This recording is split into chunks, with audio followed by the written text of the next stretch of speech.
이번 책은 모든 것은 빛난다.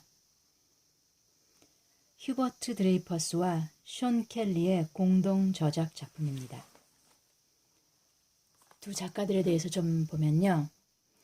휴버트 드레이퍼스는 캘리포니아대 철학 교수이고요. 하이데거, 미셸 푸코, 메를로 퐁티 철학의 선구적인 해석자라고 하네요. 인공지능에 대한 비판으로도 잘 알려져 있고요. 숀 도런스 켈리는 하버드대 철학 교수이면서 마음 문제에 관한 심도 깊은 연구로 유명하다고 합니다. 이 책의 표지인데요. 요 맨 그 큰 고래가 한 마리 있죠. 이 고래가 지금 침몰하는 배처럼 보이기도 하고요. 그리고 이 고래 맨 꼭대기 여기 꼬리에 보면요. 호메로스라고 적혀 있고요. 그 사이에 보면은 뭐 신, 인간, 그리고 큰 글씨는 단테, 삶, 단테, 그리고 신들, 그리고 모비딕, 그의 죽음으로 이렇게 큰 글씨들이 보여요. 근데 요게 정리가 되게 잘 돼 있어요. 이런 식으로 정리를 해가거든요, 책을. 그런데 여기에 이제 그 쭉 설명을 하면서 맨 나중에 그 철학적인 용어를 몇 가지 설명하고요. 그걸 넣어서 설명을 하고 이렇게 이 순서로 작품으로 이제 가는 거예요. 그러면 이게 그리스 시대 호메로스의 일리아스와 오디세이아를 설명을 하고요. 그리고 나서 그 데이비드 포스터 월러스에 대해서 상당히 많은 면을 할애하고요. 그리고 단테 신곡에서도 약간, 그리고 모비딕에서 아주 많은 페이지를 걸쳐서 자세하게 설명을 해요. 여기 보면 작은 제목으로 허무와 무기력의 시대, 서양 고전에서 삶의 의미 되찾기 이렇게 적혀 있는데요. 지금 이 모비딕이요. 여기에 적혀 있는 이게 쭉 서양의 역사잖아요. 이걸 가지고 지금 이 침몰을 하는 거죠. 여기에서 살아남은 거는 어쨌거나 그 떠도는 자 한 명이잖아요. 이거 다 가지고 이렇게 침몰을 해버리는 거예요. 죽음을 상징하겠죠. 그러면 여기에서부터 이제 신들의 이름이 신이 많이 나오잖아요. 그럼 여기에 신들은 뭐냐면은 그 그리스 시대 우리가 아는 신들의 세계, 그리고 여기만큼 그 중간쯤에 이 단테의 신, 여기는 신들이 좀 위치가 확고하죠. 그러니까 여기 다신에서 어쨌거나 그리스 이쪽은 다신이었으니까 이 다신주의에서 쭉 가면서 이렇게 유일신으로 가다가 여기에서부터 이제 그 유일신의, 그러니까 신들의 질서 잡힌 세계가 빠지면은 그만큼의 허무가 들어오는 거예요. 허무와 무기력이요. 그리고 그 허무와 무기력을 채우지 못해서 이렇게 추락하는 거죠. 그러면 그거를 설명하는 용어로서 이제 요 호메로스에서 피시스가 나오고요. 그리고 그 밑에 그 아테네 아이스킬로스의 오레스테이아 3부작으로 설명하거든요. 거기에서 이제 포이에시스, 그리고 모비딕에서 우리 시대 여기를 거치면서 테크놀로지가 나오고요. 그러면서 여기에서 메타포이에시스 이렇게 설명을 해줘요. 그러면 지금 그 처음에 얘기했던 그 피시스가요. 어떻게 설명을 하냐면요. 이 피시스는 가장 적격한 그 어휘로 반짝거림이라고 얘기해요. 반짝이며. 그 반짝임은 그럼 호메로스의 작품 속에서 보면 이런 것들이에요. 전쟁터 한가운데서 빛나는 아킬레우스의 반짝임, 파리스처럼 멋진 이국 남자의 등장에서 보는 에로티즘의 반짝임, 소용돌이 치는 바다에서 오디세우스가 손을 뻗어 잡으려 했던 바위의 반짝임. 이런 것들이야말로 호메로스 세계에서 실제가 빛나는 순간들. 이런 식의 반짝이며, 그러면 그 다음 시대, 지금 우리가 살고 있는 이 테크놀로지거든요. 여기에서는 반짝임을 우리가 어디에서 보냐면요. 어떤 경기 중 위대한 선수가 솟아올라 빛을 내면 즉시 그에게 관심이 쏟아지면서 거기에서 반짝임을 볼 수 있어요. 이 두 그림을 보면요. 사진을 보면요. 위에는 마틴 루터 킹의 연설이고 히틀러의 연설이죠. 요 두 개에서는 그 피시스로 보면요. 열정과 광기가 두 측면을 다 가지고 있어요. 그러니까 피시스의 열정의 측면은 요 위에 마틴 루터 킹이겠죠. 이 광기는 그러면은 히틀러고요. 그러면 우리가 이 두 모임에서 있었다고 할 때 언제 이게 아니다 싶으면 우리가 그 속에서 박수를 치고 있으면서 그 속에 하나의 그 군중이 돼서 우리가 그 속에 있을 때 거기에서 벗어나서 나올 수 있는 힘이 메타포이에시스예요. 우리가 위의 역사를 택했다면 우리의 역사는 우리가 풍요로운 문화를 가지고 있겠죠. 자, 그러면 이 아래 이거를 택했다면요. 이 히틀러의 이걸 택했다면 우리의 문화나 우리의 역사가 얼마나 빈약해졌겠어요? 그러한 이 두 개에 그러나 빠져봐야 돼요.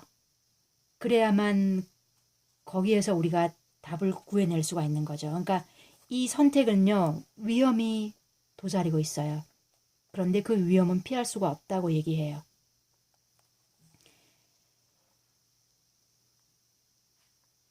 자, 그러면은 그 다음에 꽤 많이 여기에서 칸을 차지하고 있는 게 월러스죠. 이 데이비드 포스터 월러스요. 이 월러스는 어느 쪽에 가깝냐면요. 여기 니체 쪽이에요. 니체의 신은 죽었다요. 그럼 월러스와 니체가 신은 죽었다 했으면서 그러면은 신을 내몰아버린 자리에 거기에 그 다음으로 연결되는 칸트 그리고 그 실존주의 사르트르 쭉 연결되면서 우리의 주체가 더 많이 들어가는 거잖아요. 그러면은 그 자리에서 그 빈 자리를 극복했느냐고 의문을 던져요. 자, 이렇게 거기에 대해서 이런 설명을 해줘요. 개인 바깥의 무로부터 의미를 창조하려고 했던 월러스의 시도야말로 전통적인 신의 자리에 자신을 앉히려는 것이었다. 니체 역시도 그랬고요. 그러면 이 월러스와 니체가 거기서 답을 찾았을까? 그런데 이 월러스나 니체가 스스로 그들이 알고 있었던 게, 그 답을 알고 있었던 게 분명하다면 그들을 비극으로 이끌거나 허무주의와 자살에 이르게 한 이유는 다름 아닌 개인주의적 자율성이었을 것이다. 이렇게 말해요. 그러면서 여기서 살짝 까라마조프가의 형제들을 쓴 도스토옙스키, 신은 죽었다고 할 때 우리의 주체가 끌어올려지지만 그 빈 공간을 다 채우지 못해서 허무주의가 거기에 들어오는 거예요. 그 공간만큼이요. 그리고 그걸 극복하지 못했을 때 이렇게 추락을 하는 거죠.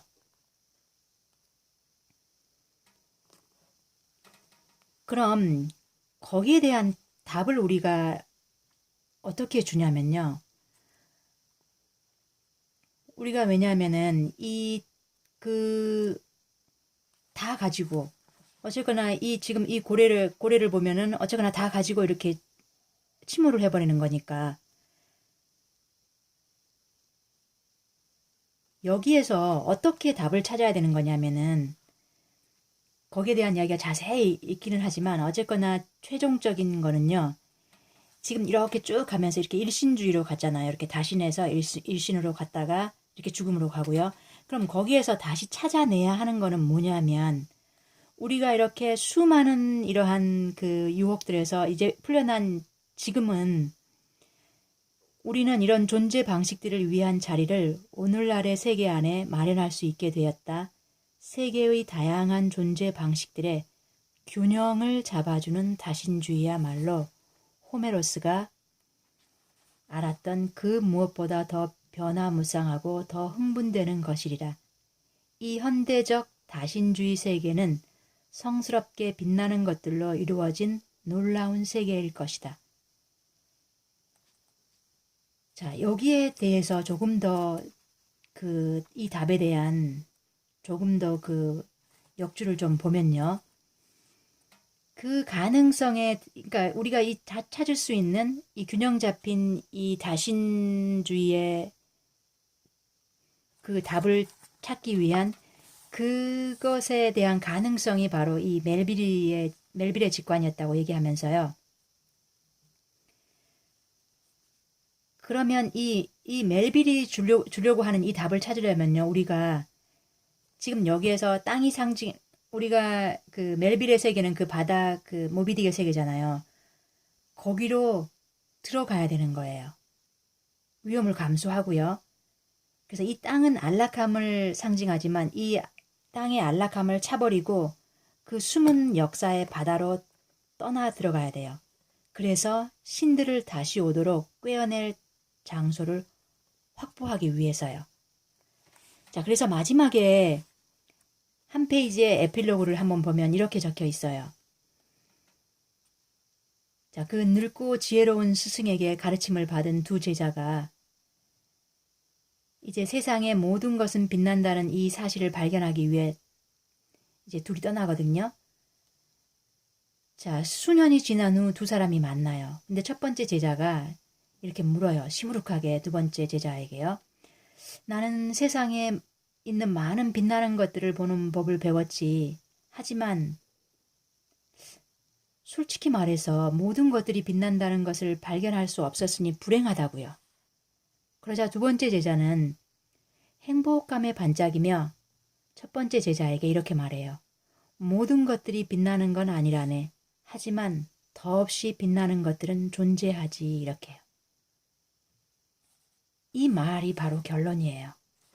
그러면 이렇게 지금 이 에이하브, 저도 이거를 읽었지만, 이 모비딕을 읽었지만 사실상 제가 얼마나 빈약하게 읽었나 하는 걸 깨달았어요. 그리고 이 성경적 지식이나 그 신화적인 그러한 상식이 많다면 훨씬 풍성하게 읽었겠다 이런 생각도 했고요. 그러니까 이 에이하브가 그 성경의 그 열왕기상에 나오는 그 이스라엘 왕 아합 그 이서벨의 그 악명 높은 남편이요. 그때까지 그 가장 사악한 왕이었죠. 그리고 이슈마엘은 떠도는 자이고 마지막에 그 떠도는 자 이슈마엘만 살아남는 거잖아요. 그 이슈마엘이 가져야 할 그 바로 책임은 이런 것 같아요. 그런 말은 없지만요. 지금 이 고래가 추락했다면 치고 올라와야 되는 거죠. 그걸 우리 시대가 그 문화를 만들어야 되는 거예요. 그게 메타포이에시스예요. 저도 이 책을 읽었지만 어쨌거나 여기서 얘기하고자 하는 이렇게 심도 있게 주는 이 서평을 보면서 내가 과연 책을 읽었나 싶어요. 그리고 제가 지금 이렇게 설명을 했지만 사실상 어떻게 설명하느냐에 따라서 이 책은 그 각도에 따라서 상당히 더 깊이 있게 읽어볼 수 있고요. 그리고 여기서 건지려고 하는 이 의도, 그리고 이 문학적인 이 소양들을 훨씬 더 깊이 느껴볼 수 있을 거예요. 제가 이걸 읽고 난 소감은 제가 참 빈약하다. 이러한 전체 작품에 대한, 그러니까 제가 신곡도 읽고 어쨌거나 일리아스도 읽고 이렇게 했지만 내가 보는 시야가 되게 좁았다. 이런 걸 절실하게 느꼈어요. 그러니까 여기서 말하고자 하는 거는 어쨌거나 이 고래 한 마리를 보면서 우리가 이제 찾고자 하는 거는 균형 잡힌 이 다신주의. 그러나 그 신은 절대로 호메로스의 그리스 신도, 그리고 이렇게 쭉 내려오는 아이스킬로스의 그 창조적인 신도, 그 다음에 이 단테의 유일신도 한 가지가 답이 아니라 균형 잡힌, 우리가 행복의 이 수치를 좀 낮추더라도 우리가 함께 가야 되는 이런 균형 잡힌 신이에요. 그래서 우리가 지금 이렇게 다 우리 스스로가 내팽개쳐버린 이런 신들의 자리, 그 자리에 지금 있는 그 허무와 이 무기력을 다시 그 자리를 우리가 메꿔줘야 하는 그런 걸 설명하는 그런 책이었어요. 네, 여기까지 들어주셔서 고맙습니다.